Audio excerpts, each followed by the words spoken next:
نوح علیہ السلام کی کشتی۔ حضرت نوح علیہ السلام 9.5 سال تک اپنی قوم کو اللہ تعالیٰ کا پیغام سناتے رہے، مگر ان کی بدنصیب قوم ایمان نہیں لائی، بلکہ طرح طرح سے آپ کی تحقیر اور تذلیل کرتی رہی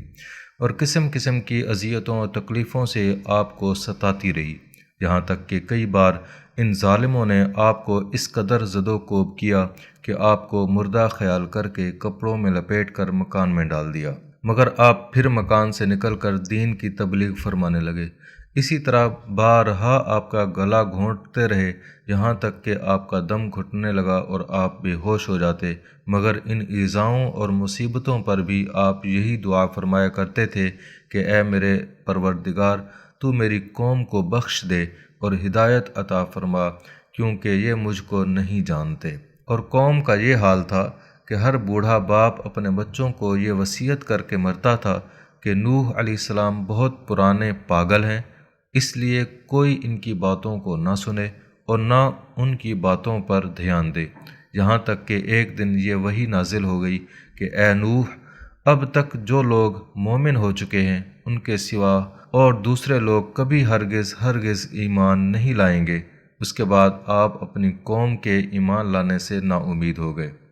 اور آپ نے اس قوم کی ہلاکت کے لیے دعا فرما دی، اور اللہ تعالیٰ نے آپ کو حکم دیا کہ آپ ایک کشتی تیار کریں۔ چنانچہ 100 سال میں آپ کے لگائے ہوئے ساگوان کے درخت تیار ہو گئے، اور آپ نے ان درختوں کی لکڑیوں سے ایک کشتی بنائی جو 80 گز لمبی اور 50 گز چوڑی تھی، اور اس میں 3 درجے تھے، نچلے طبقے میں درندے، پرندے اور حشرات الارض وغیرہ، اور درمیانی طبقے میں چوپائے وغیرہ یعنی جانوروں کے لیے، اور بالائی طبقے میں خود اور مومنین کے لیے جگہ بنائی۔ اس طرح یہ شاندار کشتی آپ نے بنائی اور 100 سال کی مدت میں یہ تاریخی کشتی بن کر تیار ہوئی، جو آپ کی اور مومنوں کی محنت اور کاریگری کا ثمرہ تھی، جنہوں نے بے پناہ محنت کر کے یہ کشتی بنائی تھی۔ جب آپ کشتی بنانے میں مصروف تھے تو آپ کی قوم آپ کا مذاق اڑاتی تھی۔ کوئی کہتا کہ اے نوح، اب تم بڑھئی بن گئے، حالانکہ پہلے تم کہا کرتے تھے کہ میں خدا کا نبی ہوں۔ کوئی کہتا اے نوح، اس خشک زمین میں تم کشتی کیوں بنا رہے ہو؟ کیا تمہاری عقل ماری گئی ہے؟ غرض طرح طرح کے تمسخر اور استہزاء کرتے اور قسم قسم کی طعنہ بازیاں اور بد زبانیاں کرتے رہتے تھے، اور آپ ان کے جواب میں یہی فرماتے تھے کہ آج تم ہم سے مذاق کرتے ہو، لیکن مت گھبراؤ، جب خدا کا عذاب بصورت طوفان آ جائے گا تو ہم تمہارا مذاق اڑائیں گے۔ جب طوفان آ گیا تو آپ نے کشتی میں درندوں، چرندوں اور پرندوں اور قسم قسم کے حشرات الارض کا ایک ایک جوڑا، نر اور مادہ، سوار کرا دیا، اور خود آپ اور آپ کے تینوں فرزند یعنی حام، سام اور یافس، اور ان تینوں کی بیویاں اور آپ کی مومنہ بیوی، اور 72 مومنین مرد و عورت، کل 80 انسان کشتی میں سوار ہو گئے، اور آپ کی ایک بیوی وائلہ جو کافرہ تھی، اور آپ کا ایک لڑکا جس کا نام کنعان تھا، یہ دونوں کشتی میں سوار نہیں ہوئے اور طوفان میں غرق ہو گئے۔ روایت ہے کہ جب سانپ اور بچھو کشتی میں سوار ہونے لگے تو آپ نے ان دونوں کو روک دیا، تو ان دونوں نے کہا کہ اے اللہ کے نبی، آپ ہم دونوں کو سوار کر لیجئے، ہم عہد کرتے ہیں کہ جو شخص سلام علی نوح فی العالمین پڑھ لے گا، ہم دونوں اس کو ضرر نہیں پہنچائیں گے۔ تو آپ نے ان دونوں کو بھی کشتی میں بٹھا لیا۔ طوفان میں کشتی والوں کے سوا ساری قوم اور کل مخلوق غرق ہو کر ہلاک ہو گئی، اور آپ کی کشتی جودی پہاڑ پر جا کر ٹھہر گئی، اور طوفان ختم ہونے کے بعد آپ مع کشتی والوں کے زمین پر اتر پڑے، اور آپ کی نسل میں بے پناہ برکت ہوئی کہ آپ کی اولاد تمام روئے زمین پر پھیل کر آباد ہو گئی، اس لیے آپ کا لقب آدم ثانی ہے۔ طوفان برپا کرنے والا تنور۔ یوں اللہ تعالیٰ نے حضرت نوح علیہ السلام کو 200 سال پہلے ہی بذریعہ وحی مطلع کر دیا تھا کہ آپ کی قوم طوفان میں غرق کر دی جائے گی، مگر طوفان آنے کی نشانی یہ مقرر فرما دی تھی کہ آپ کے گھر کے تنور سے پانی ابلنا شروع ہوگا۔ چنانچہ پتھر کے اس تنور سے ایک دن صبح کے وقت پانی ابلنا شروع ہو گیا اور آپ نے کشتی پر جانوروں اور انسانوں کو سوار کرانا شروع کر دیا۔ پھر زوردار بارش ہونے لگی جو مسلسل 40 دن اور 40 رات موسلا دھار برستی رہی، اور زمین بھی جا بجا شک ہو گئی اور پانی کے چشمے پھوٹ کر بہنے لگے۔ اس طرح بارش اور زمین سے نکلنے والے پانیوں سے ایسا طوفان آ گیا کہ 40 گز اونچے پہاڑوں کی چوٹیاں ڈوب گئیں۔ حضرت نوح علیہ السلام کشتی پر سوار ہو گئے اور کشتی طوفانی موجوں کے تھپیڑوں سے ٹکراتی ہوئی برابر چلی جا رہی تھی، یہاں تک کہ سلامتی کے ساتھ کوہ جودی پر پہنچ کر ٹھہر گئی۔ کشتی پر سوار ہوتے وقت حضرت نوح علیہ السلام نے یہ دعا پڑھی تھی: بسم اللہ مجریہا و مرساہا ان ربی لغفور الرحیم۔ ترجمہ ہے: اللہ کے نام پر اس کا چلنا اور اس کا ٹھہرنا، بے شک میرا رب ضرور بخشنے والا مہربان ہے۔ جودی پہاڑ۔ حضرت نوح علیہ السلام کی کشتی طوفان کے تھپیڑوں میں 6 ماہ تک چکر لگاتی رہی، یہاں تک کہ خانہ کعبہ کے پاس سے گزری اور کعبہ مکرمہ کا 7 چکر طواف بھی کیا۔ پھر اللہ تعالیٰ کے حکم سے یہ کشتی جودی پہاڑ پر ٹھہر گئی جو عراق کے ایک شہر جزیرہ میں واقع ہے۔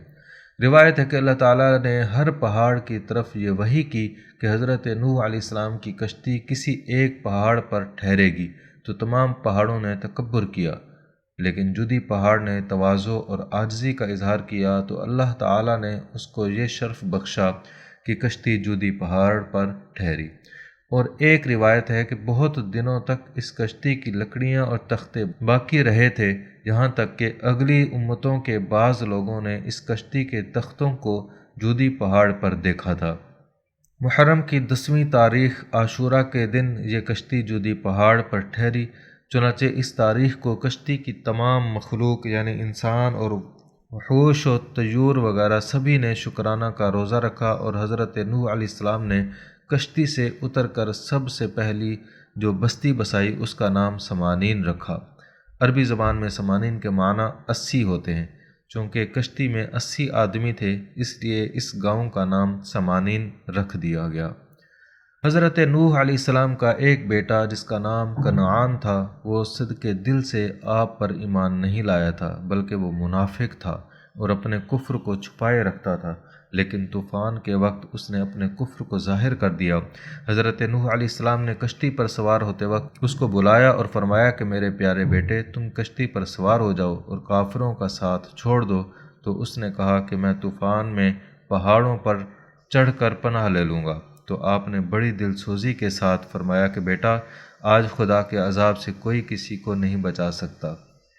ہاں جس پر اللہ تعالیٰ اپنا رحم فرمائے بس وہی بچ سکتا ہے۔ باپ بیٹے میں یہ گفتگو ہو رہی تھی کہ ایک زوردار موج آئی اور کنعان غرق ہو گیا، اور ایک روایت میں یہ بھی آیا ہے کہ کنعان ایک بلند پہاڑ پر چڑھ کر ایک غار میں چھپ گیا اور غار کے تمام سوراخوں کو بند کر لیا، مگر جب طوفان کی موج اس پہاڑ کی چوٹی سے ٹکرائی تو غار میں پانی بھر گیا۔ اس طرح کنعان اپنے بول و براز میں لت پت ہو کر غرق ہو گیا۔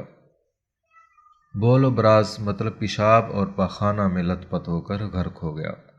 بیٹے کو اپنے سامنے اس طرح غرقاب ہوتے دیکھ کر حضرت نوح علیہ السلام کو بڑا صدمہ اور رنج پہنچا، اور آپ نے جناب باری تعالیٰ میں